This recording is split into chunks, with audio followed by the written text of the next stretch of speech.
Hello and welcome students, मैं हूं doctor Swati. Students, आज हम पढ़ने वाले हैं chromophores and auxochromes. Chromophores and auxochromes. Chromophores जो किसी भी कंपाउंड में कलर्स के लिए रिस्पॉन्सिबल होते हैं, और ऑक्सोक्रोम्स जो अगर क्रोमोफोर्स में ऐड कर दिए जाए तो उसकी कलर इंटेंसिटी को एनहांस कर देते हैं। तो क्रोमोफोर्स और ऑक्सोक्रोम्स को समझने से पहले हम थोड़ा सा बेसिक चीजें समझ लेते हैं कि कलर जो हमें दिखाई देते हैं किसी भी कंपाउंड के या किसी भी ऑब्जेक्ट के, वो किस वजह से दिखाई देते हैं।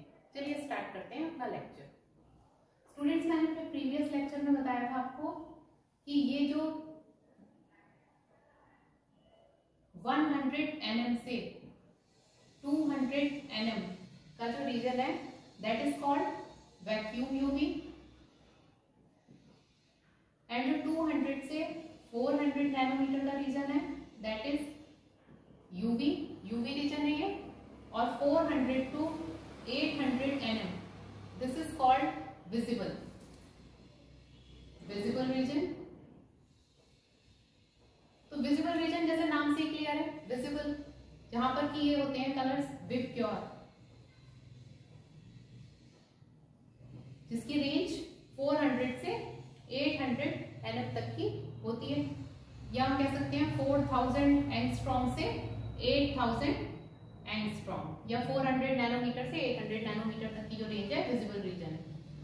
ठीक है, तो अगर किसी कंपाउंड या किसी भी ऑब्जेक्ट के ऊपर ये वाला रेडिएशन डाला गया और उसने उसको एब्जॉर्ब कर लिया, ठीक है, तो हम उसको, उस ऑब्जेक्ट को या उस कलर को देख पाते हैं। जैसे कि एग्जांपल से मैं बताती हूँ आपको, ये कोई कंपाउंड है, इसमें इलेक्ट्रॉन होंगे, ये हमने रेडिएशन डाला जो विजिबल रेंज का है, ये इलेक्ट्रॉन इसकी एनर्जी, लाइट की एनर्जी अब्सॉर्ब करेगा और ये एक्साइट होकर यहाँ पहुंच जाएगा।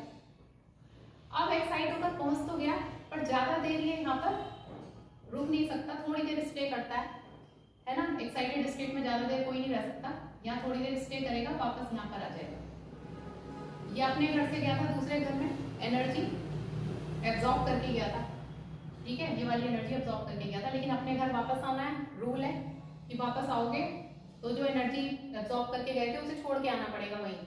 तो जब ये वापस आएगा तो उस एनर्जी को ये यहाँ पर एमिट कर देगा, एमिशन हो जाएगा, यहाँ पर लाइट एनर्जी का एमिशन हो जाएगा। ठीक है, तो जो ये लाइट एनर्जी जो इसने लाइट एब्सॉर्ब की और इधर जो इसने अपनी ग्राउंड स्टेट में आने पर एमिट की, ये जो एमिशन कर रहा है यही हमें कलर दिखाई देता है। जैसे कि मान लीजिए मैं इसको बांट देती हूँ ये कलर्स में, जैसे ये सपोज कर रहे हैं कि 400 से 800 नैनोमीटर का विजिबल रीजन है, मैं मान रही हूँ यहाँ पर 400 to 450 violet, 450 to 500 indigo, 500 to 550 ये ब्लू है, ग्रीन हो गया हमारा 550 to 600, येलो 600 to 650, क्लियर है।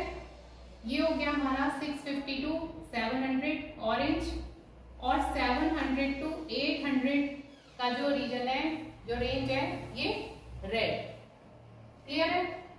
अब मान लीजिए हमने ये ग्रीन वाला 550 to 600 नैनोमीटर का जो रेडिएशन है ग्रीन, ये हमने ऑब्जेक्ट के ऊपर डाला, ठीक है, इसने अब्सॉर्ब किया, एक्साइटेड स्टेट में पहुंच गया, ग्राउंड स्टेट में जब आएगा तो ये एमिशन कर देगा। तो इसने ग्रीन हमने डाला, इसने ग्रीन को एब्सॉर्ब किया, लेकिन जो एमिशन हुआ, जो हमें कलर दिखाई देगा वो ग्रीन का सप्लीमेंट्री कलर दिखाई देगा, और ग्रीन का सप्लीमेंट्री कलर ब्लू होता है, तो हमें कलर दिखाई देगा ब्लू। ठीक है, मतलब जो भी हम जिस भी रेंज का डालेंगे, जो भी मतलब ये एब्सॉर्ब करेगा, और फिर एब्सॉर्ब करने के बाद जब ये अपनी ग्राउंड स्टेट में आएगा, थोड़े टाइम बाद एमिशन जिसका करेगा, तो वो जो हमें कलर दिखाई देगा वो जो इसने एब्सॉर्ब किया है उसका सप्लीमेंट्री कलर दिखाई देगा। तो क्योंकि इसने यहाँ पर ग्रीन एब्सॉर्ब किया था इस रेंज का, तो हमें सप्लीमेंट्री इसका ब्लू दिखाई दिया, क्लियर है। तो इस तरह से हमें कलर्स कंपाउंड्स के या किसी भी ऑब्जेक्ट के दिखाई देते हैं। अब देखते हैं हम क्रोमोफोर्स। तो आपको समझ में आ गया होगा, ट्रांजिशन करके इसने लाइट एनर्जी एब्सॉर्ब की, ट्रांजिशन हुआ, आगे पहुंच गया ऊपर अपनी एक्साइटेड स्टेट में। यही कंसेप्ट हम यहाँ पर देखेंगे आगे। क्रोमोफोर्स इधर लिख लेते हैं, क्रोमोफोर्स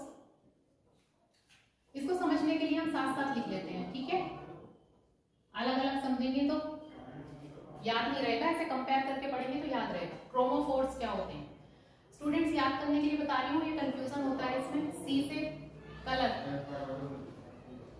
ऑक्सो, ए से एड मीन्स जोड़ना, प्लस। तो chromophores are those molecules or those groups or those compounds which we calculate which are responsible for color in any compound are called chromophores। जो कलर के लिए रिस्पॉन्सिबल है वो groups कहलाते हैं क्रोमोफोर्स। ऑक्सोक्रोम्स का खुद तो कोई कलर नहीं होता, लेकिन जब भी ये ऐड कर दिए जाते हैं क्रोमोफोर में तो ये क्रोमोफोर्स की कलर इंटेंसिटी को, उनकी वेवलेंथ को एनहांस कर देते हैं। क्या कर देते हैं?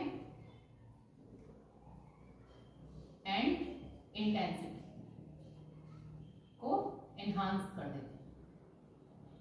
वेवलेंथ है ना लैम्डा, एनहांस कर देते हैं। तो ये कलर के लिए रिस्पॉन्सिबल है क्रोमोफोर कलर। ऑक्सोक्रोम जब ऐड कर दिए जाएंगे क्रोमोफोर में तो ये इसके लिए रिस्पॉन्सिबल होंगे। अब देखते हैं क्या है chromophores. Chromophores are unsaturated groups और कंपाउंड्स कह सकते हो, अनसैचुरेटेड होते हैं। अनसैचुरेटेड मींस पाई बॉन्ड्स होंगे इनमें, ठीक है, पाई बॉन्ड्स होंगे, एटलीस्ट 1 पाई बॉन्ड होगा इसमें। एक पाई बॉन्ड तो होगा ही, इससे ज्यादा भी हो सकते हैं, एटलीस्ट एक तो होना चाहिए इसमें, इन ग्रुप्स में जो क्रोमोफोर्स जिनको हम कह रहे हैं, ठीक है। पहली चीज तो ये हो गई अनसैचुरेटेड में। दूसरा, अनसैचुरेटेड होंगे तो क्लियर है पाई बॉन्ड होगा, ठीक। तो एक तो इनमें ट्रांजिशन होगा पाई से पाई एंटी बॉन्डिंग ट्रांजिशन, एक तो इनमें ये होगा। दूसरा, इनमें एक और ट्रांजिशन भी हो सकता है n to pi anti bonding का, अगर इनमें नॉन बॉन्डिंग इलेक्ट्रॉन भी है तो। नॉन बॉन्डिंग इलेक्ट्रॉन कौन से होते हैं? हेटेरो एटम्स अगर प्रेजेंट हो तो, ठीक है। आप मेरे इससे पहले वाले वीडियोस जरूर देखिए, क्योंकि कंसेप्ट हमारे पीछे से ही बने हुए आ रहे हैं। वही हम ट्रांजिशन मैंने अपने लास्ट लेक्चर में कराया था, उससे आपको समझ में आएगा, उसे पढ़कर ही आइएगा, तभी आपको ये क्लियर होगा, तभी फील आएगी टॉपिक को पढ़ने की, क्रोमोफोर्स एंड ऑक्सोक्रोम्स को। तो आप मेरी प्लेलिस्ट में, स्पेक्ट्रोस्कोपी की प्लेलिस्ट में देख सकते हैं, या मैं लिंक दे दूंगी इसमें डिस्क्रिप्शन बॉक्स में, तो एक बार पढ़ लीजिएगा इलेक्ट्रॉनिक ट्रांजिशंस, ठीक है।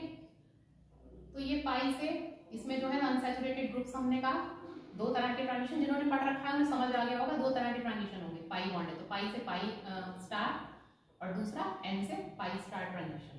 दो तरह के ट्रांजिशन इनमें हो सकते हैं, होंगे, ठीक है। एग्जाम्पल इनके क्रोमोफोर्स के देखिए, हमने कहा पाई बॉन्ड होंगे एटलीस्ट, तो ये हो सकते हैं एल्कीन्स, क्रोमोफोर हो सकते हैं, बिल्कुल हो सकते हैं, क्योंकि एक सिग्मा और एक पाई होंगे ये क्रोमोफोर। अगर मैं कहूं एल्काइंस, ये क्रोमोफोर होंगे, एक सिग्मा है, 2 पाई है, इसमें तो दो पाई बॉन्ड होगा इसमें, हम कह रहे हैं एटलीस्ट 1, यहाँ पर तो 2 है, होगा ये। और क्या हो सकता है? ये हो सकते हैं एजो ग्रुप, हो सकते हैं, पाई बॉन्ड है, और नाइट्रो ग्रुप हो सकता है ये भी। मतलब पाई बॉन्ड की अवेलेबिलिटी होनी चाहिए, नॉन बॉन्डिंग इलेक्ट्रॉन भी हो तो भी हो जाएगा, क्रोमोफोर कहलाएंगे। ये इस तरह के ट्रांजिशन होंगे। ट्रांजिशन से मतलब समझ गए होंगे अब आप, जैसे कि मैंने अभी बताया था विबग्योर में, मैंने बताया था वो लाइटली इलेक्ट्रॉन एक्साइटेड स्टेट में ऊपर पहुंच गया, कोई कलर की लाइट एब्जॉर्ब करके जब वापस आया ग्राउंड स्टेट में उसने वो एमिट कर दी, तो जो ग्राउंड से एक्साइटेड में पहुंचा वही तो हुआ ट्रांजिशन। तो ये भी यही हो रहा है, पाई से पाई में ट्रांजिशन, एन से पाई स्टार में ट्रांजिशन, मतलब लाइट एनर्जी एब्जॉर्ब कर रहे हैं तभी तो कलर दे रहे हैं, अभी आगे समझेंगे। ये हो गया ऑक्सोक्रोम भी देख लेते हैं साथ साथ। पहला, ये अनसैचुरेटेड ग्रुप्स हैं, पाई बॉन्ड है एटलीस्ट 1, ये सैचुरेटेड है, ये सैचुरेटेड कंपाउंड्स हैं या सैचुरेटेड ग्रुप्स लिख लीजिए, मतलब इनमें सिग्मा बॉन्ड की अवेलेबिलिटी होगी। सैचुरेटेड मतलब सिग्मा बॉन्ड वाले, sigma bond, single bond sigma bond होगा इसमें, ऑब्वियसली सिग्मा बॉन्ड होगा। तो इसमें जैसे हमने ट्रांजिशन लिखा, ये इसमें कितने तरह के ट्रांजिशन हो सकते हैं, पॉसिबिलिटी, एक तो सिग्मा से सिग्मा स्टार हो सकता है, ये वाला ट्रांजिशन, और दूसरा कौन सा हो सकता है, एन से सिग्मा स्टार, अगर नॉन बॉन्डिंग इलेक्ट्रॉन की अवेलेबिलिटी है तो ये वाला भी हो सकता है। ये दोनों तरह के ट्रांजिशन पॉसिबल है, लेकिन मैंने आपको बताया था कि सिग्मा से सिग्मा स्टार की पॉसिबिलिटी क्यों नहीं होती? क्योंकि जब भी यूवी विजिबल रेंज का रेडिएशन डाला जाता है तो क्या होता है उसमें वो इतनी एनर्जी नहीं प्रोवाइड करा पाता कि ये वाला ट्रांजिशन हो पाए, तो हमें बैंड नहीं मिलता उसमें, तो इसको हम यहाँ पे कंसीडर नहीं कर रहे। ठीक है, हम यहाँ पर सिर्फ कंसीडर किसे करेंगे, N2 सिग्मा स्टार ट्रांजिशन को। तो इसमें ये वाला ट्रांजिशन होगा, ठीक है, ये वाला ट्रांजिशन। साथ साथ समझते चलिए इसे, बिल्कुल रटने की जरूरत नहीं है, केमिस्ट्री में कुछ भी रटने की जरूरत नहीं, कंसेप्ट बनाकर पढ़िए। ठीक है, जैसे अब इसमें मैंने ये साथ साथ इसलिए लिखा है कि क्रोमोफोर और ऑक्सोक्रोम याद रहे। क्रोमोफोर सी से कलर हो गया, ये ऑक्सोक्रोम ऐड करने से दे रहे हैं, ये पढ़ा रहे हैं। ये अनसैचुरेटेड ग्रुप्स हैं, ये सैचुरेटेड ग्रुप्स हैं, इनमें पाई बॉन्ड होंगे, इनमें सिग्मा बॉन्ड होंगे। पाई बॉन्ड होंगे तो इनमें इस तरह के ट्रांजिशन होंगे, पाई बॉन्ड और नॉन बॉन्डिंग इलेक्ट्रॉन या लोन पेयर कह लीजिए तो ये वाले ट्रांजिशन होंगे, और इसमें ये वाले ट्रांजिशन होंगे, N2 सिग्मा स्टार ट्रांजिशन। ठीक है, एग्जाम्पल इसके ऑक्सोक्रोम के क्या एग्जाम्पल होंगे?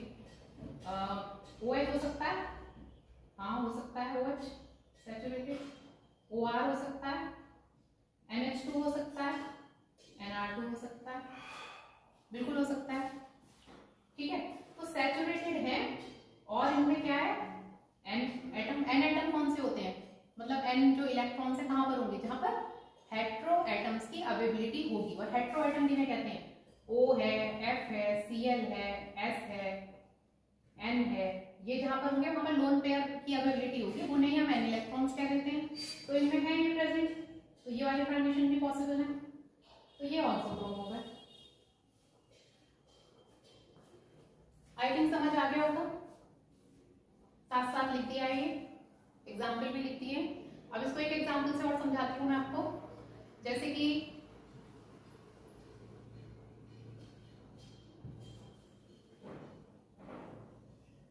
बेंजीन है, ये बेंजीन, बेंजीन क्या है, क्रोमोफोर है कि ऑक्सोक्रोम है? क्रोमोफोर है। पाई बॉन्ड्स की अवेलेबिलिटी है ना, हमने कहा था एटलीस्ट एक पाई बॉन्ड होना चाहिए, है इसमें पाई बॉन्ड्स 1 2 3 पाई बॉन्ड्स हैं। ठीक है, पाई बॉन्ड्स की अवेलेबिलिटी तो है इसमें, तो ये है हमारा क्रोमोफोर। कलरलेस होती है, कलरलेस, बेंजीन इज कलरलेस। इसमें हमने NO2 ग्रुप ऐड कर दिया, NO2,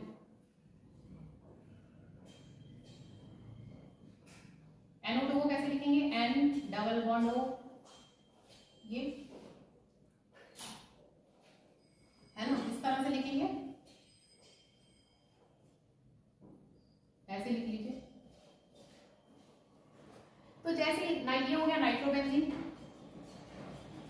नाइट्रोबेंजीन जो है it is yellow in colour, ये येलो कलर की होती है। क्यों? क्योंकि जैसे हमने इसमें क्रोमोफोर ऐड किया NO2, तो इसने इसको कलर दे दिया। ठीक है, तो क्रोमोफोर किसके लिए रिस्पॉन्सिबल है, कलर के लिए। दो कंडीशंस होनी चाहिए, क्या है इसके लिए, एक्चुअली तो क्रोमोफोर्स जो है दो तरह के होते हैं, ये क्रोमोफोर्स, एक तो कलरफुल और दूसरे कलरलेस। जरूरी नहीं है कि सारे के सारे क्रोमोफोर कलरफुल ही हो, कलरलेस भी होते हैं। कलरफुल में जैसे मैंने आपको बताया था, ये हो सकते हैं एजो ग्रुप, हो सकते हैं एजो डाई वगैरह जो बनती है, एजो ग्रुप, एजो कंपाउंड्स होते हैं। कलरलेस में आपके वही आते हैं, जैसे एल्कीन्स हैं, एल्काइंस हैं, ये आपके ये हो गए। बेंजीन है, ये कलरलेस में आ गए। ठीक है, इसमें ये NO2 ग्रुप आ गया, तो NO2 हमने इसमें ऐड कर दिया कलरफुल वाला, तो इसने इसको कलर दे दिया क्रोमोफोर में। ठीक है, ये तो हुआ। तो क्रोमोफोर किसी भी, कोई भी, हमें आप ये समझ लीजिए, कोई भी ऑब्जेक्ट, कोई भी कंपाउंड अगर कलरफुल दिखाई दे रहा है तो उसमें ये जो है क्रोमोफोर तो उसमें होगा ही होगा, 100% होगा क्रोमोफोर तो। लेकिन साथ में दूसरी कंडीशन और होनी चाहिए, उसे जो हमने रीजन बताया था 400 से 800 नैनोमीटर, जो विजिबल रीजन है, विजिबल रीजन का रेडिएशन भी उसे एब्जॉर्ब करना चाहिए। अगर क्रोमोफोर ने ये वाला रेडिएशन एब्जॉर्ब कर लिया, ठीक है, क्रोमोफोर प्लस ये वाला रेडिएशन एब्जॉर्ब कर लिया तो कलरफुल है। अगर कोई सी भी कंडीशन नहीं है तो क्रोमोफोर नहीं है, या वो अगर क्रोमोफोर है तो वो ये वाला रेडिएशन नहीं एब्जॉर्ब कर रहा, वो एब्जॉर्ब कर रहा है 200 से 400 nm वाला यूवी वाला रीजन रेडिएशन जो एब्जॉर्ब कर रहा है, तो वो कलर नहीं देगा।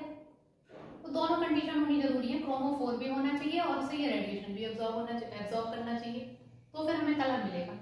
ठीक है, अब ये भी नहीं कह सकते कि क्रोमोफोर हर बार ही कलर देंगे, कुछ क्रोमोफोर कलरलेस भी होते हैं, जैसे कि बेंजीन कलरलेस है। अब इसमें हमने एडिशन कर दिया नाइट्रो ग्रुप का, कलरफुल क्रोमोफोर का, तो इसमें कलर दे दिया। क्लियर है ये बात? क्रोमोफोर सैचुरेटेड कंपाउंड्स होंगे और पाई टू पाई स्टार या इनटू पाई स्टार, इसमें ट्रांजिशंस होंगे। कलरफुल भी हो सकते हैं, कलरलेस भी हो सकते हैं। अगर क्रोमोफोर ये वाला रेडिएशन एब्जॉर्ब कर रहा है विजिबल रीजन का, तो वो कलर देगा। जैसे कि नाइट्रोबेंजीन, बेंजीन कलरलेस था, इसमें नाइट्रो ग्रुप जैसे ही ऐड किया इसका कलर येलो हो गया, तो कलर के लिए रिस्पॉन्सिबल है। ठीक है,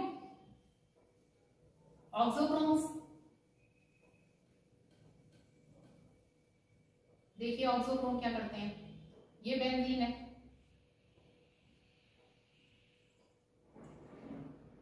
ऑक्सोक्रोम मैंने लिखे थे कौन कौन से, NH2 ग्रुप था, NR2 ग्रुप था, OH था, OR था, ये ऑक्सोक्रोम थे, ये ऑक्सोक्रोम थे।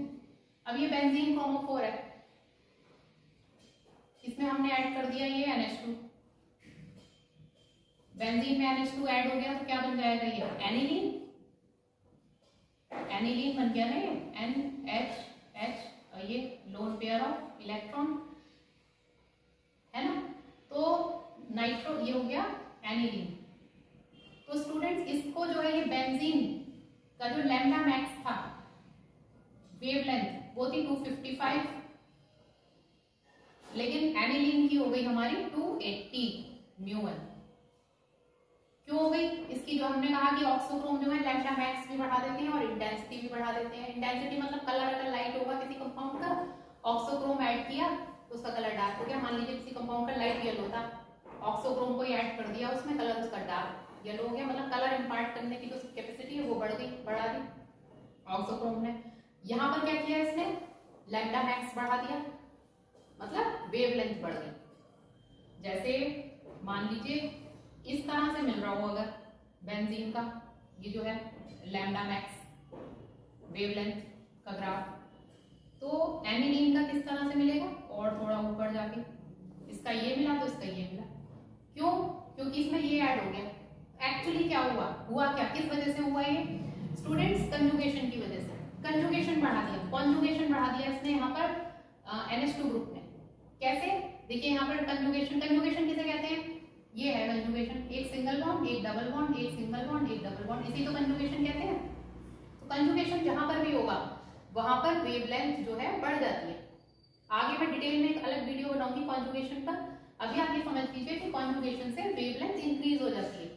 तो यहाँ पर कॉन्जुगेशन में 1 2 3, एक डबल एक सिंगल, एक डबल एक सिंगल, एक डबल, फिर ये सिंगल है देखिए n के साथ में, और फिर ये डबल। हम जो लोन पेयर को कॉन्जुगेशन ही मानते हैं, कॉन्जुगेशन ही उसको माना जाता है। तो ये कितने हो गए कॉन्जुगेशन में बॉन्ड, 1 2 3 4 हो गए ना। तो 3 थे पहले, जब 3 थे तो लैम्डा मैक्स 255, और जब 4 हो गए तो ये 280। तो लोन पेयर होगा, तो इस वजह से जब भी ऑक्सोक्रोम में क्या होंगे, लोन पेयर की अवेलेबिलिटी होगी, क्योंकि हेटेरो एटम होगा। देखिए सब में, इसमें O है हेटेरो एटम, इसमें O है, इसमें N है, इसमें N है। हेटेरो एटम होगा तो लोन पेयर की अवेलेबिलिटी होगी, या नॉन बॉन्डिंग इलेक्ट्रॉन कह लीजिए, नॉन बॉन्डिंग इलेक्ट्रॉन या लोन पेयर एक ही बात है। तो इनकी अवेलेबिलिटी होगी तो कॉन्जुगेशन बढ़ जाता है, एक्चुअली तो ये होता है।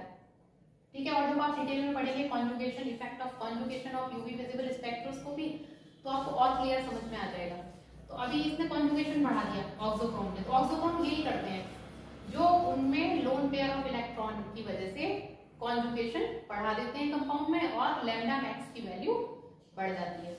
और दूसरा काम क्या करते हैं, 2 चीजें आपको याद रखनी है, क्वेश्चन आए तो, एक तो लैम्डा मैक्स और दूसरा इंटेंसिटी बढ़ा देते हैं ऑक्सोक्रोम। जब भी ऐड किए जाते हैं ऑक्सो से ऐड, इनके साथ ऐड किया तो एक तो लैम्डा मैक्स बढ़ा देंगे या फिर इंटेंसिटी इंक्रीज कर देंगे।